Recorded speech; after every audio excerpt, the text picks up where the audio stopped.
Je vis pas avec un souvenir, je vis avec sa présence très forte qui me dit « Marie-Paul, on va voir un show à Paris.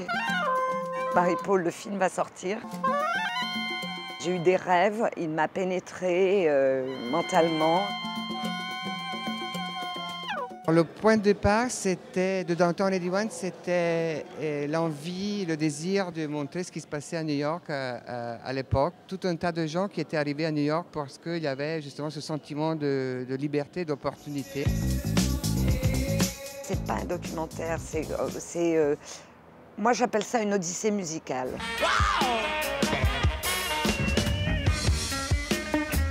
Ces deux portraits de Jean-Michel s'est fait à 5 h du matin, en rentrant du Mug Club, après qu'on a écouté de la musique, on s'est, disons, amusé. À l'époque, on utilisait tout ce qu'on pouvait trouver dans la rue pour fabriquer, pour créer. Et c'était ça notre mot d'ordre. C'était notre maître dans plein de domaines. Je dirais pas que c'est un jeune Picasso, mais à la limite si, parce que quand Picasso s'inspirait de l'art africain, lui s'est inspiré de ses souches haïtiennes et il y a une très forte consonance voodoo dans ses tableaux. Il était comme le Dalai Lama. Il dégageait une aura. Quand on était près de lui, on se disait « Waouh !»